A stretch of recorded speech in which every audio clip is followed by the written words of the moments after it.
We are Naples Beach.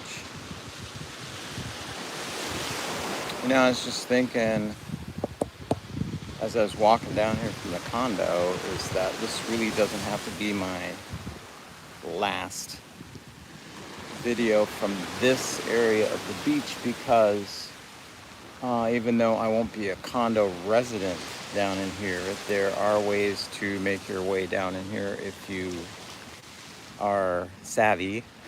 And I found a way to do that, so I may come back up here. The reason why I like this beach so much is because it's secluded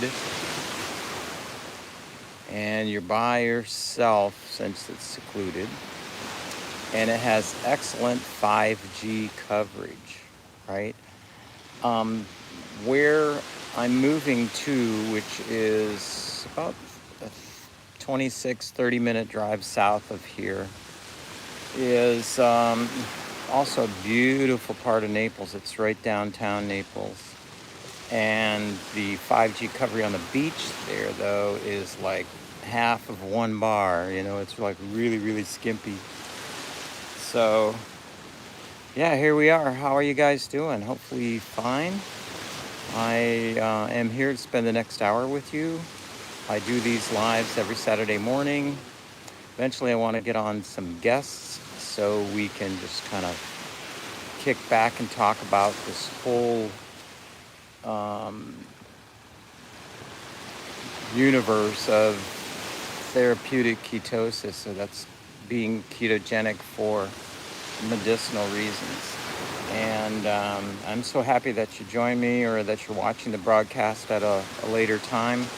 It's important to me to receive your support, because for someone that has like one of these diseases that's like the top killer of humans in the world now, above heart problems and heart issues, one of the main things I found is that you gotta have like a team of cheerleaders around you. It's very important for the mind, for somebody to have to have people around them who will, when they're feeling like, gosh, things didn't work out, or I'm not feeling like 100%, or, stuff like that, to actually say, hey, keep fighting, keep hanging in there, because, you're gonna be okay.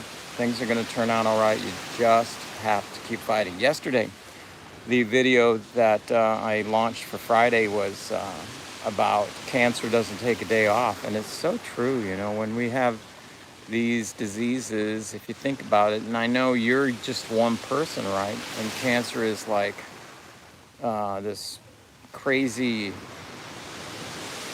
multiple-celled thing going on, and each little cell kind of thinks for themselves. It's like maybe one can be feeling bad and even die, but the others keep going. They keep like proliferating and doing their own little thing. So it's a struggle. Even on bad days, you got to keep your chin up and keep going. Why the hat this time around, right? Maybe you're thinking, most of the time I see you down there and showing your beautiful head of hair. Well, not that I've lost all of it, but some of it is coming out. And I attribute this to the Abraxane, which is one of the heavier chemicals that I'm taking in chemotherapy. This was suggested by my oncologist, of course, and hopefully in my PET scan, which comes up on this Tuesday, so today's Saturday, Sunday, Monday, Tuesday, a couple days from now, we will see an actual difference between the 6 centimeter, whatever it is tumor that I have inside me, and what may be going on. You know what the crappy part about the whole thing is when you get to the point where the chemo isn't making such a big difference as far as your feelings in your day-to-day, you actually don't feel that bad. It could, I guess it depends on, this is like my very first cancer too, right? It's not like I'm, do these every year or so. But for me, I was feeling good, better, whatever, and I think my keto numbers were even better before the chemotherapy. I don't know. You try to find out um, where you're at, and I know the chemotherapy, the actual chemicals in there can, man, make you feel like crap. But hopefully they're making the cancer cells feel like crap too, because that's the whole objective, right? Is to get to a place where the chemotherapy is actually attacking the right cells. So that's the whole reason behind the keto diet and therapeutic keto diet. Um, my number this morning wasn't too good. I was like up in the 6 range as far as my glucose ketone index, which is off the scale, out of deep ketosis. I'm in ketosis, but not where I want to be. I'm not sure why. I know yesterday, as I always say on this video and also on my short videos that I do on Instagram and my YouTube videos, I think it's because I don't meet my fat macro for the day. And I didn't. I was like maybe 120 grams, 125 grams of fat short. My protein was there. And yeah, that was easy to hit because, anything you put in the pan can be protein. And it seems that I'm not, obviously not hitting it seems like when my fat number is down, that my GKI goes up. It seems as though when my fat number is up where it should be, or even in excess, that I get really down there in my therapeutic ketosis where I should be. So I got a note from Instagram from my friends over in Tasmania that I'm not sure what kind of cancer he or she is fighting, but they said we're doing really well over here with just carnivore and, zero carbs. Now, I noticed yesterday, and I'm happy for them. I want to find out if they're doing excess proteins that we discussed like ad nauseum here. If the proteins actually do affect you or not. There's my hair. See? You can do like that, I guess. And it's a debate, right? Does that turn from gluconeogenesis into glucose? I am taking all the glucose inhibitors that I have, put in for the pulse part of my press pulse, which is a therapy developed by Dr. Thomas Seyfried up in Boston. You can Google that and learn more about it. And my glucose numbers probably are my salvation as far as, remaining in what they would call some form of ketosis for now. Yesterday my GKI was excellent. It was down at 2. But today's 6. That's, way up there. And not happy with that. So yesterday my diet was, I was going to eat, I'm fasting now because I'm going to fast all the way into my chemo and then the next day as well. Probably till the next night, But I did have a teeny bit of some ribeye, but the more I ate it, the more it tasted off, and I just ended up tossing the whole thing away. Although that would have been a very good source of fat. I don't even think I registered that in my Cronometer, in my, where you put down what foods you eat, because I ate so little of it. The taste was just kind of funny. My problem was, and is that I got a ton of stuff in the freezer. The freezer we have in this condo unit is small, and for me anyway. And I probably kept the ribeyes. I got a couple of them out too long in the regular refrigerator, and now I'm thinking maybe they were marked down a little bit because of the expiration date was like close. I'm not sure. But if the other one's bad as well, we'll just that's I can't change that, right? The way it's going to be. So I ended up having those salmon burgers from Costco. I don't know if you've ever had those. Excellent source of omega-3 and DHA, and that was attractive to me, easy to make. I knew it wasn't bad.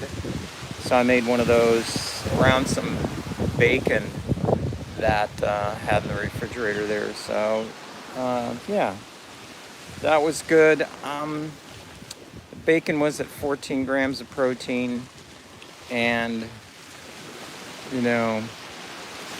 probably, I don't know, 30, 40 grams of fat.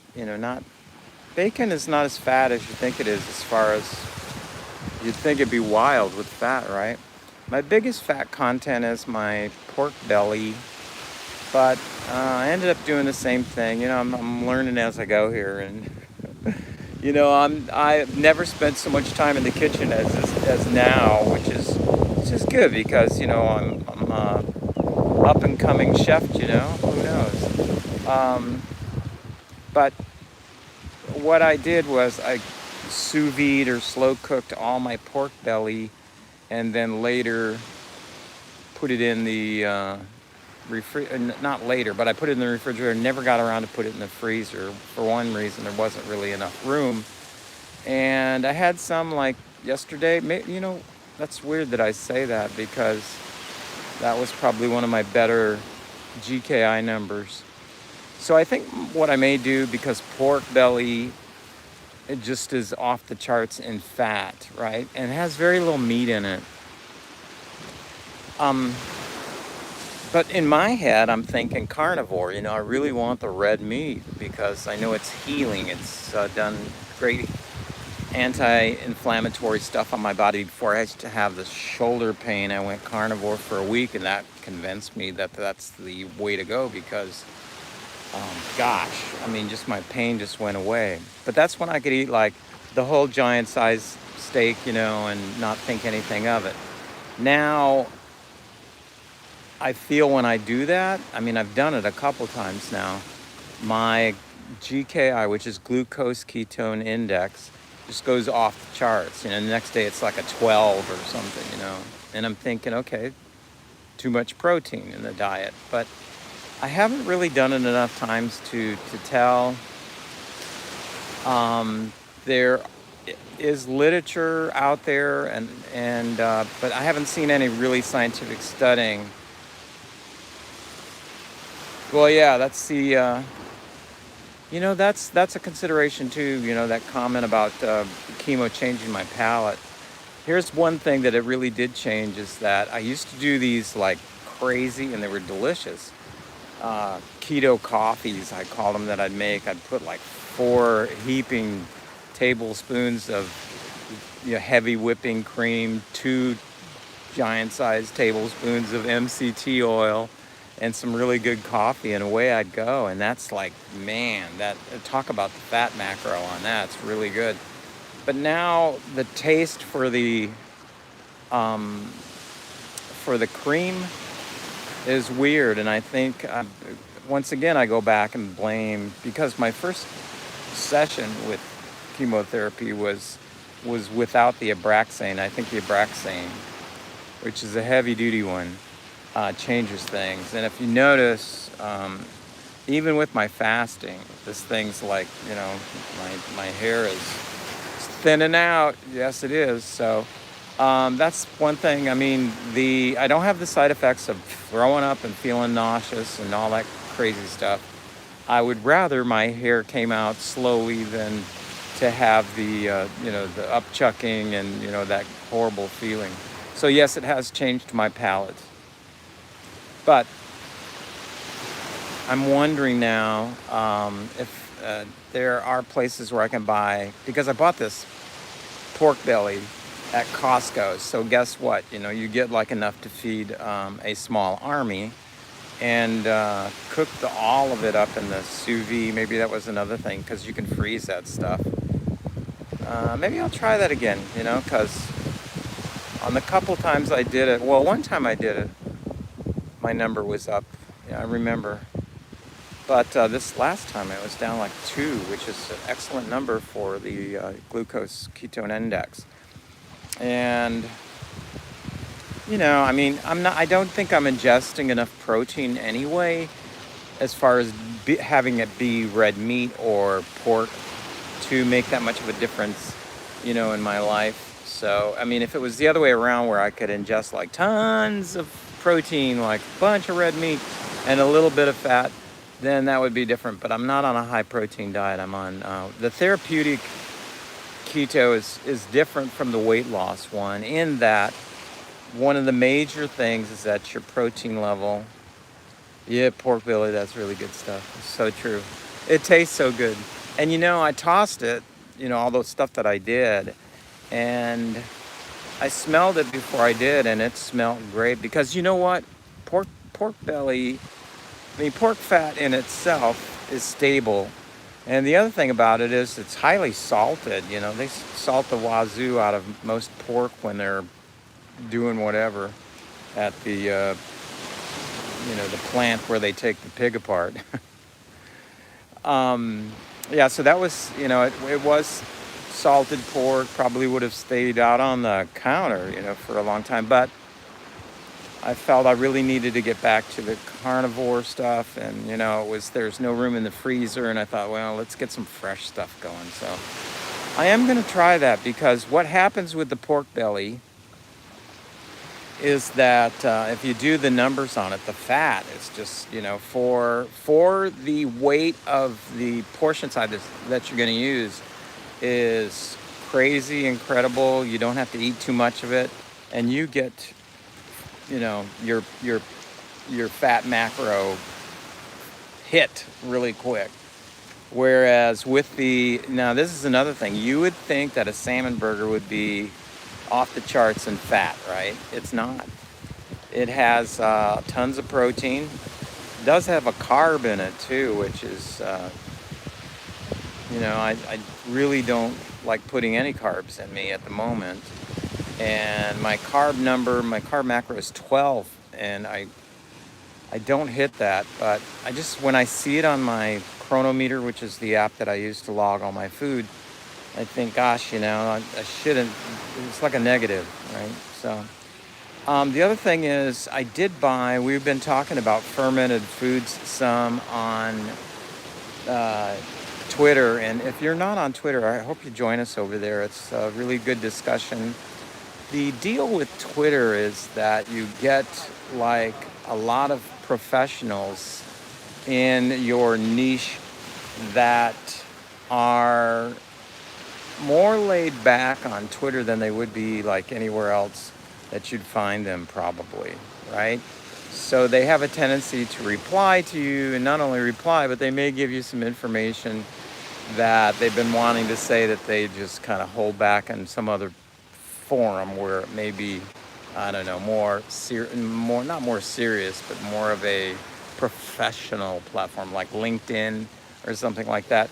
So we have some awful good discussions on Twitter. If you want to join me over there, the name is Naples Dave, and just look me up, follow me, and you'll see all, this great circle of really, really quality people that have been not only guiding me, but providing me with all kinds of documentation to take a look at, mostly random clinical trials, I eat them up like candy, because, a lot of my friends actually are the ones that send me the things. Did you hear about Sally in Mexico? She had a total reversal of breast cancer by doing coffee enemas.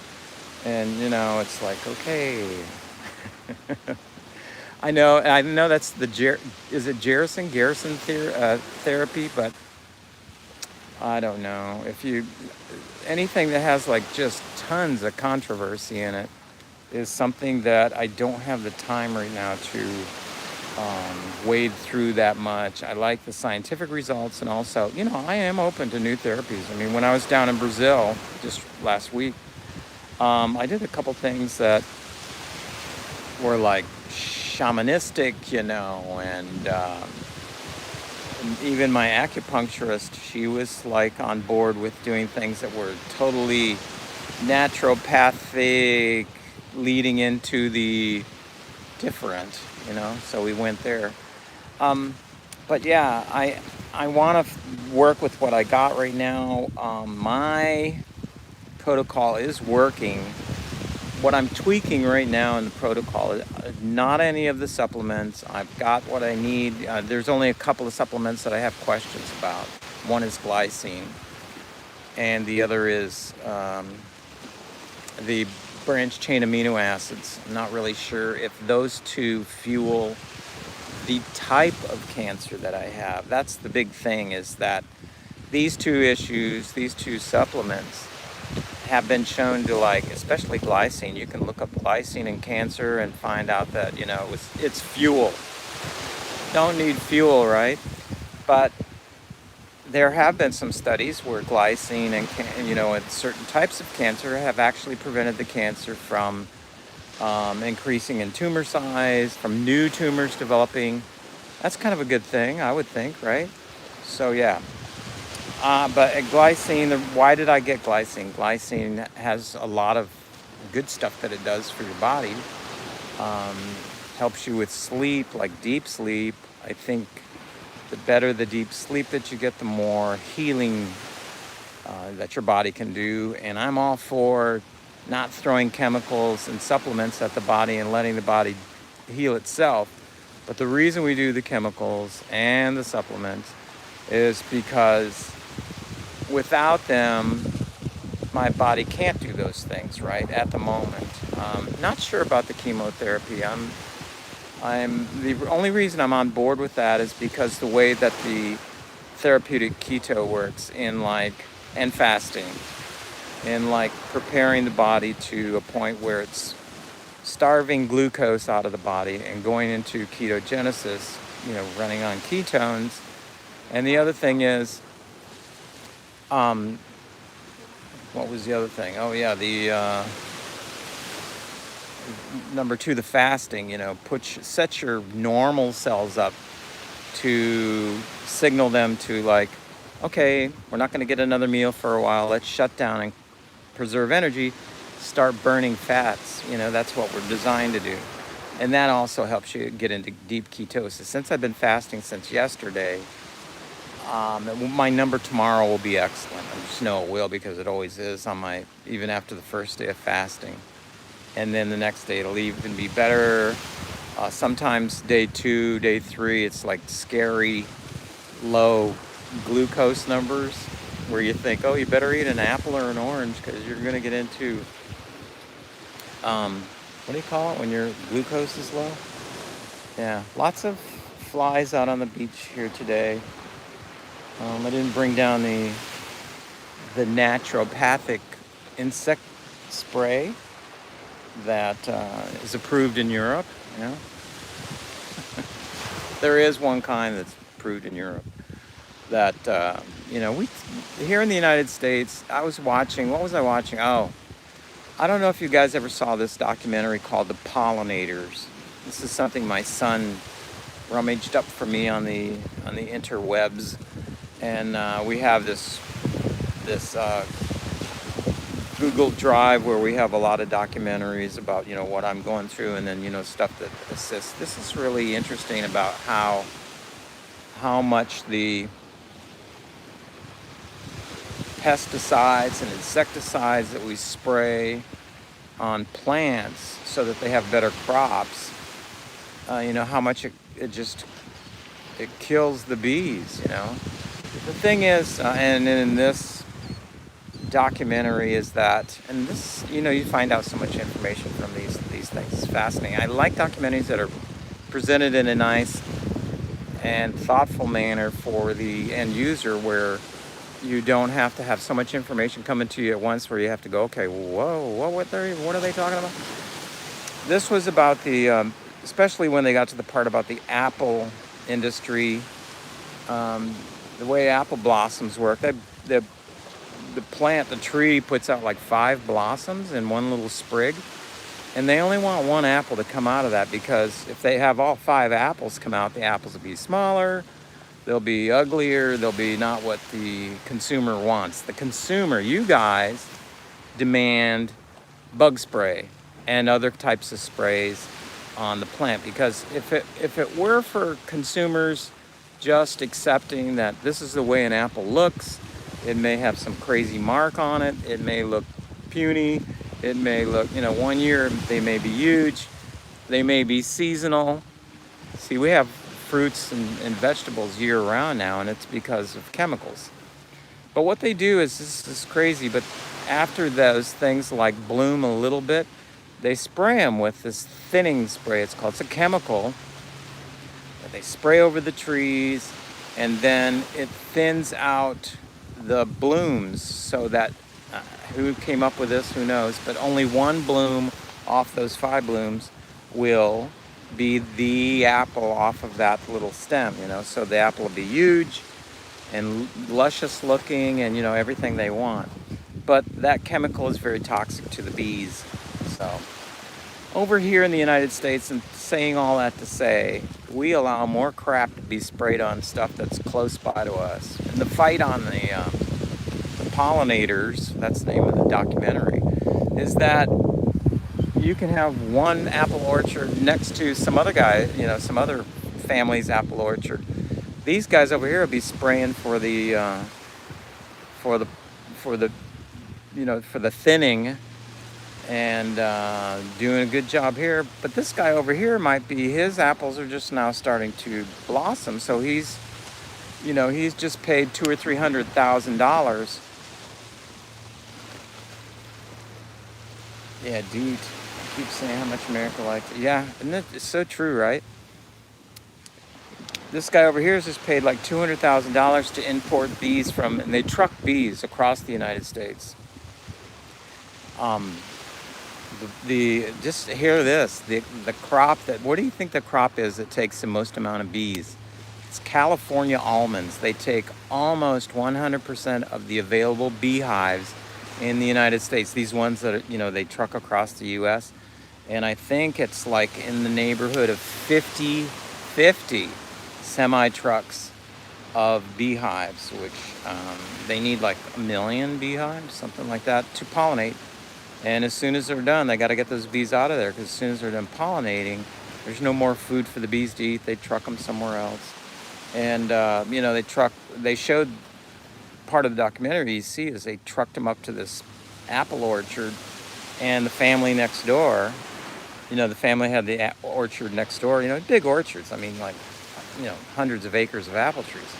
But they had just got done spraying to thin out their thing, and, it just was killing off the bees at the place that they needed them to pollinate the plants. And it was a loss of hundreds of thousands of dollars. But what's kind of cool is I thought they pick up the dead bees, and they send them out to the lab to see what did it. It's like forensic with bees because there's a ton of liability, and you just killed off $200,000-$300,000 of bees, Anyway, I find all that stuff fascinating, but we are so chemically bound in our diet here that it's so crazy. That's one of the reasons why, in my heart, I want to move to Portugal. It may happen, who knows, right? But getting back to fats and everything, I want to find out what these guys in Tasmania, what their little protocol is doing. They say, we're carnivore and no carbs in capital letters. I mean, it depends, she or he asked me what kind of cancer I had, because not only depends on your cancer, but it also depends on how long you've had the cancer, how it's going, are you using chemotherapy or not. Like I said before, if I had my druthers, is that how you say it? I would rather have half the potency of chemotherapy and, just be in super deep ketosis. So we'll see how my voice goes in all of this. Right now, I think it's good until we get to the first, maybe the second PET scan to see if, not to see if what I'm doing is doing any good, because I know it is, I feel it is. One of the issues that you have on a high keto diet, a therapeutic keto diet, is constipation. There, I said it. Even on a normal, fat loss, a weight loss keto diet, you have an issue with constipation. Everybody addresses this in almost every book and everything on keto diets. They have like a little blurb in there about you're going to go through a period of constipation, or maybe you'll be constipated, and here's what you do. Now, with me, and I have a little bit of news on this I want to share with you guys, because something happened this week that's exciting for me anyway, is that my gastroenterologist, after I did my colonoscopy just recently, he, rammed a camera up inside there, and they go pretty far, because to get the pictures he took, he's up near my liver, and from down there to your liver is quite a trajectory. If you think about it, right? And I am so happy that I was not awake for any of that. I told everybody before things happen, I want to wake up and not know anything happened. And that's exactly the way I woke up in recovery. I kind of woke up, and there he was, and he told me, I don't even know how you're digesting anything, because you have like almost a complete blockage going on near your liver, where your large colon goes up and does that turn, right at the turn. That's where the tumor there's no cancer in my colon, but on the outside, there's this tumor that's like, it's doing its thing, growing. I picture it as like some kind of octopus that's got it around the bile ducts, and now it's clamping down on my colon, having fun, whatever it's doing inside there. But I didn't have any bloating or, pangs of, I have to admit, I did have some abdominal pangs, and I think I haven't had them since, because I figured out that, that it's from this issue, with the blockage. So I've been kind of working around that, in that I'll eat foods in smaller portions, which is very, very beneficial. And, if you have like any kind of blockage going on. And also, make sure you're hitting your fat macros, because fat goes through just about anything. It can ram through a hole like pretty small, right? Chew your food. A lot of us don't do that enough. We need to chew our food more. So, those things. Hey, look what I got yesterday at Trader Joe's. I had no clue they had sparkling water, and this one is blueberry lemonade. Yes.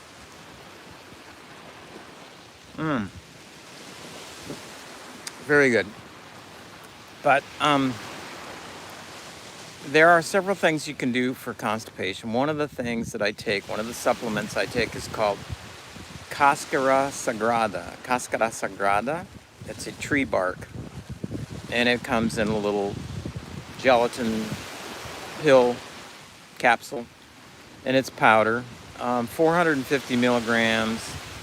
If you're really constipated, maybe once in the morning, once in the afternoon. I would start with one, because these guys will get you going.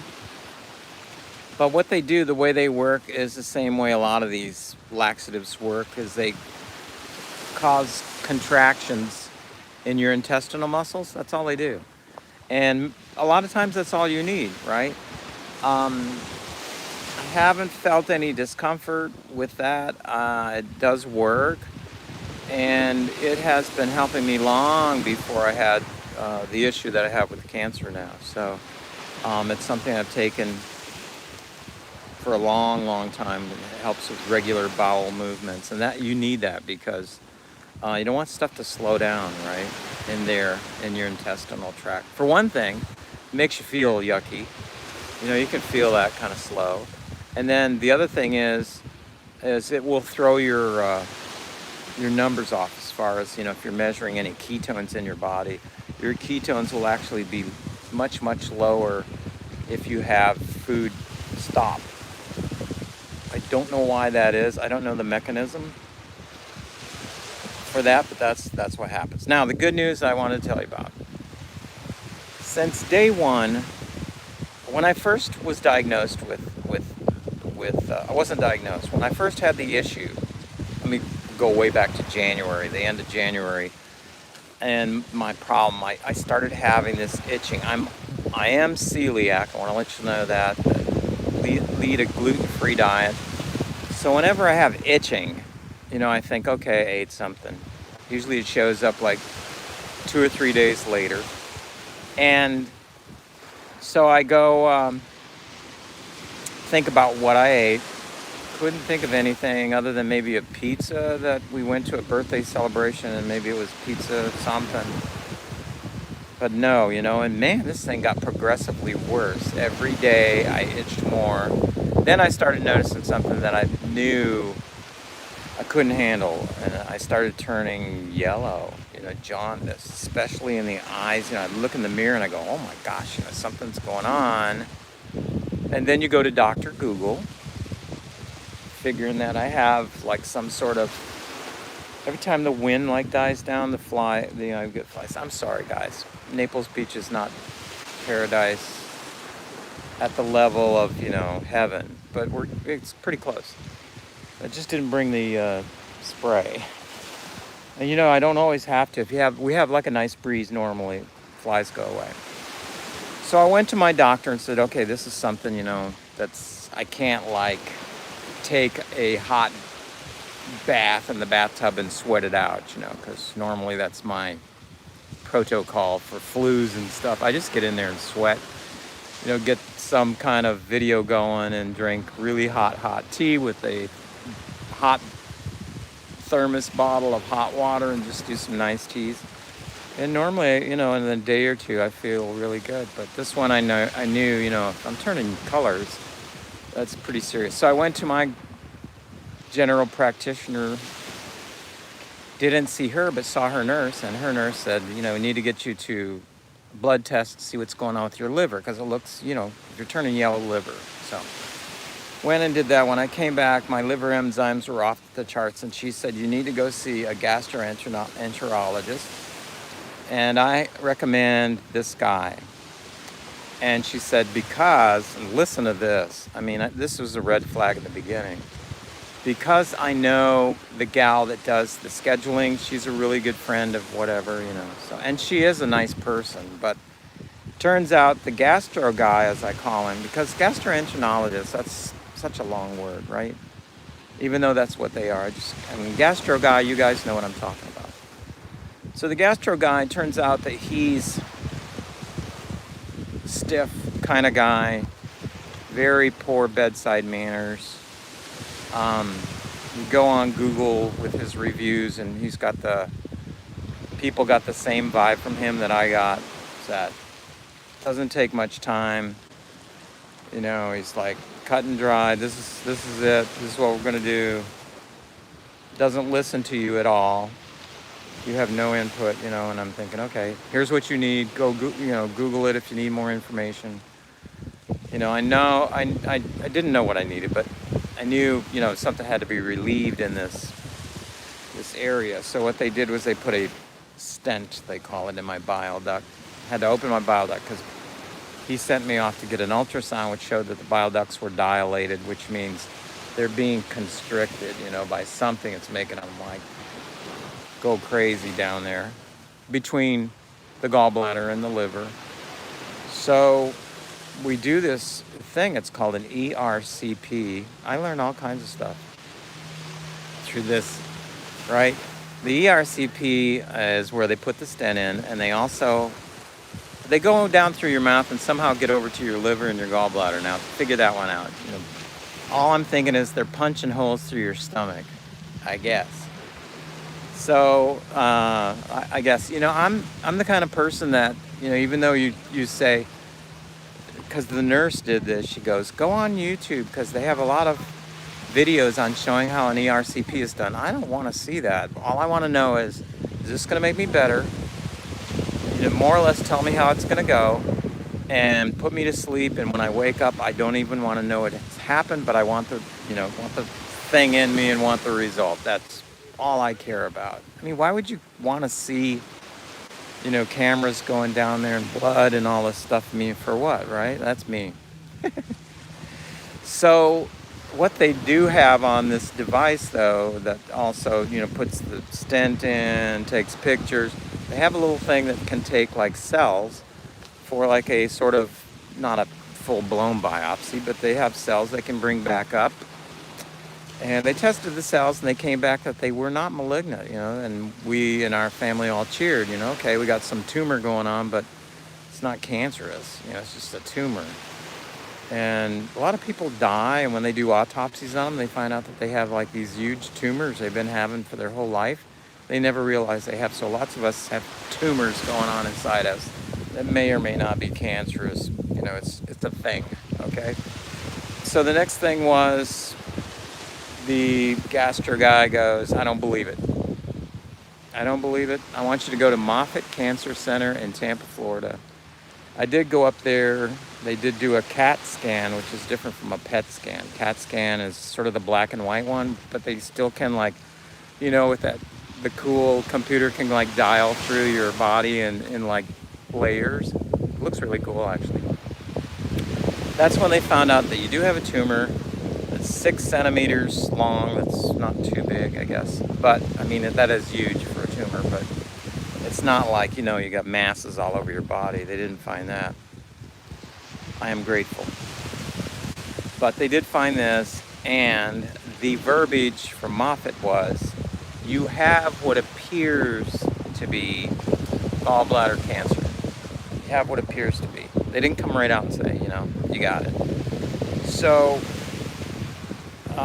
with that, I was scheduled to get a real biopsy, where they stick the needle in your side, and actually go in there with a needle that is large enough to pull some cells out. Go to the lab and say, yeah, these guys are cancerous. So yeah.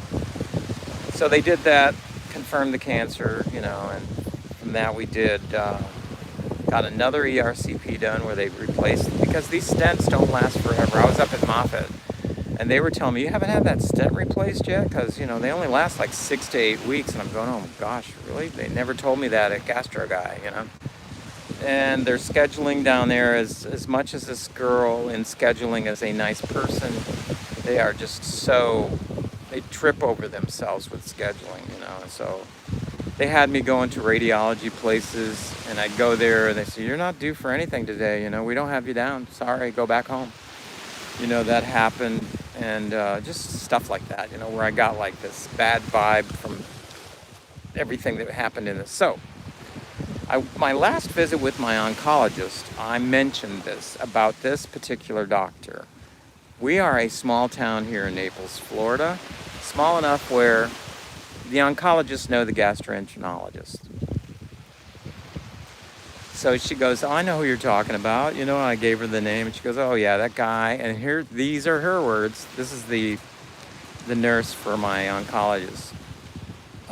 She goes, that guy's a Debbie Downer. And I go, yes, that's the word. Everything's negative, I don't need that at this stage in my life.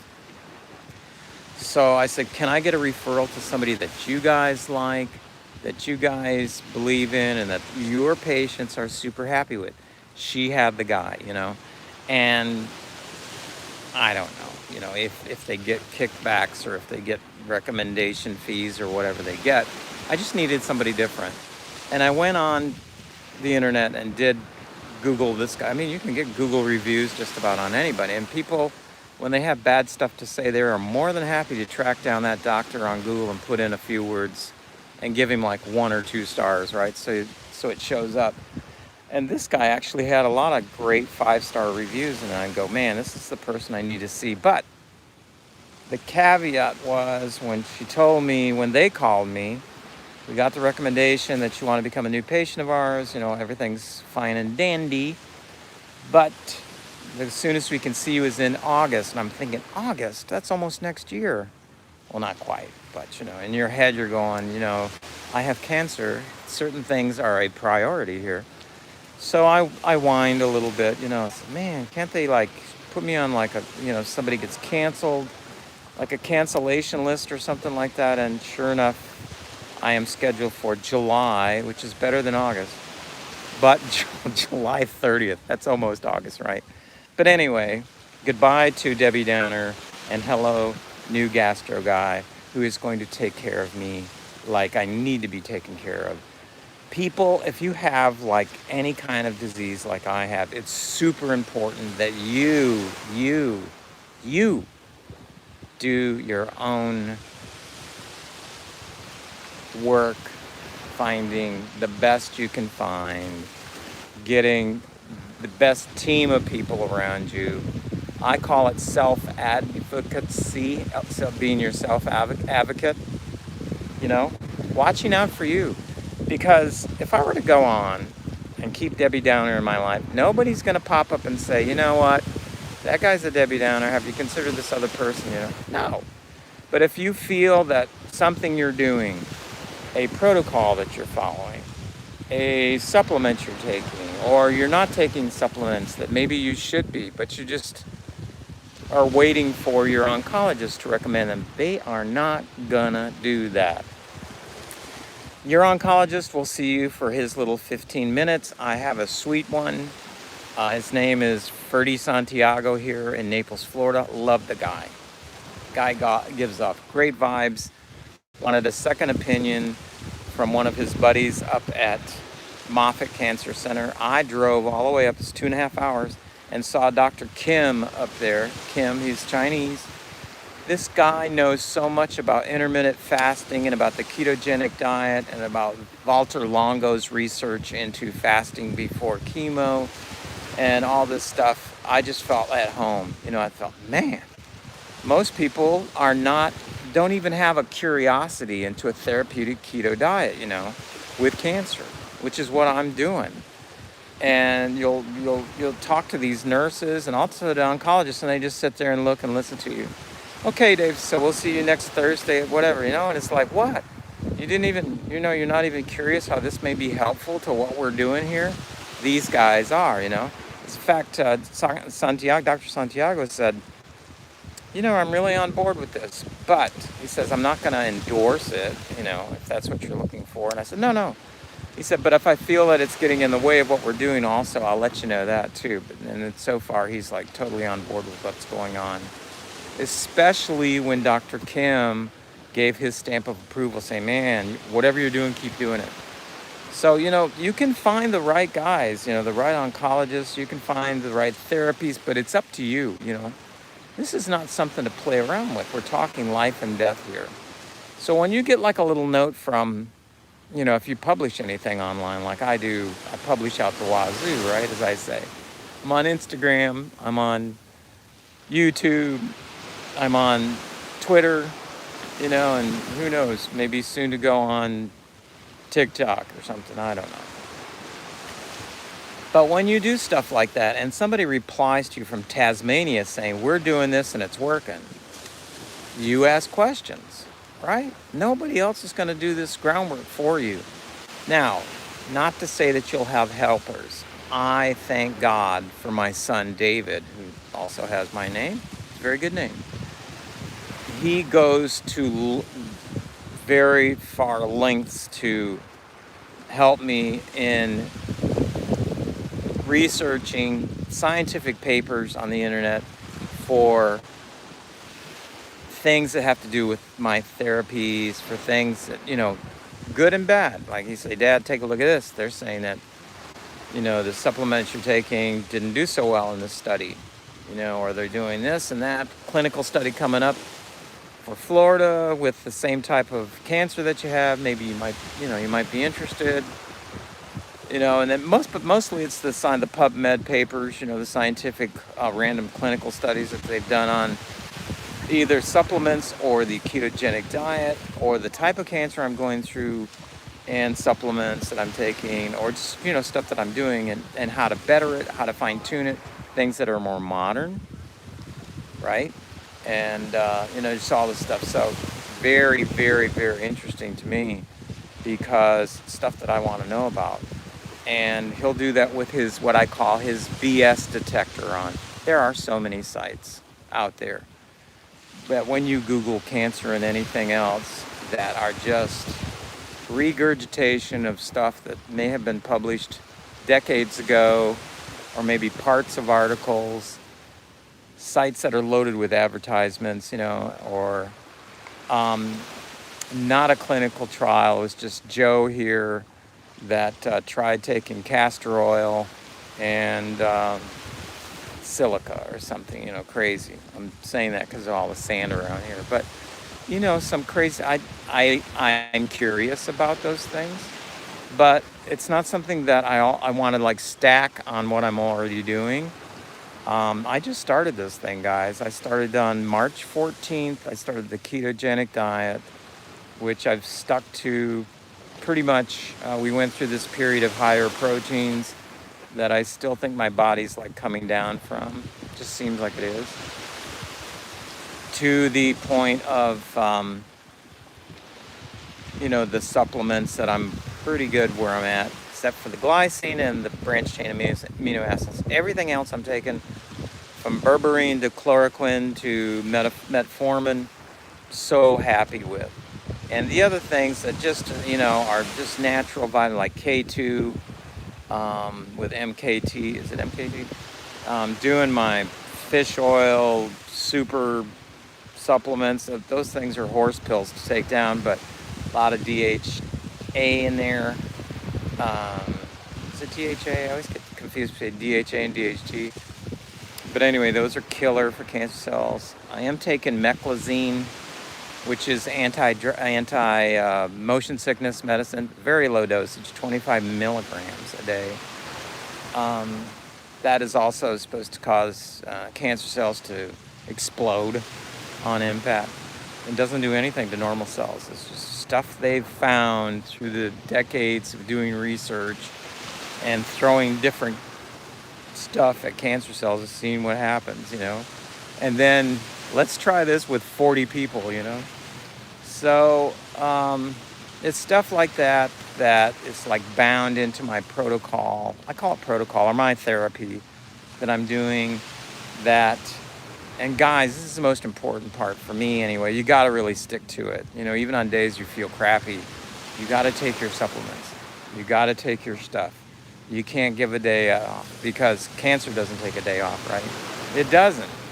I mean, these cells keep going, they keep like figuring out, okay, since he's doing this to us, how can we do something else to survive, and they'll do it. They'll like come up with crazy ways, and you kind of have to attack it. That's why I'm taking 2 or 3 different glutamine and glucose and glutamine inhibitors, because I want to try to stop this thing in all directions.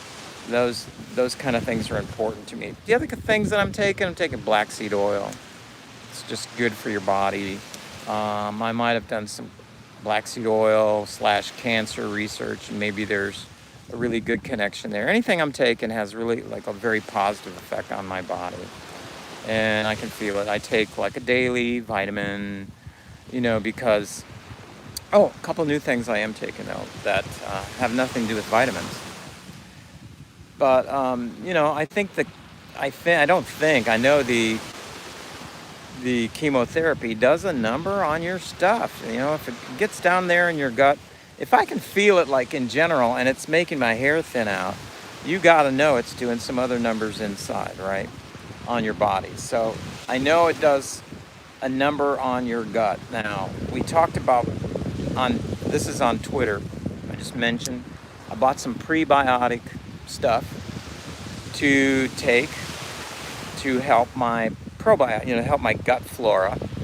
And then somebody responded, how do you know that chemotherapy is knocking out your gut flora? Well, you just go on the internet and there's a bunch of scientific papers that say the chemicals in chemotherapy just do horrifying things to your gut flora. So you really need to do your stuff. Like I said before, ain't nobody gonna do this for you. You got to figure out, okay, then what makes gut flora better? For me, a couple things: fermented foods, and to provide even more food for the fermented foods, which are probiotic, right? Are prebiotics. Prebiotics are dead; they're not living organisms. but they're excellent food sources for the probiotics, which are alive. Is that too much information? So the only thing with the probiotic stuff, which I did start taking yesterday, and now that I'm on my fast, I may just take like small portions of it just to keep that going down there, is that they are carby. A pickle has carbs in it. This sauerkraut I got yesterday at Trader Joe's has carbs in it. So you got your carbs going on there. I hate carbs because I want to be zero carbs, like the guy from Tasmania wrote in capital letters, zero carbs. Because carbs are the perfect thing for the body to turn into any kind of fuel for any kind of source that's asking for it, including cancer cells, I'm thinking.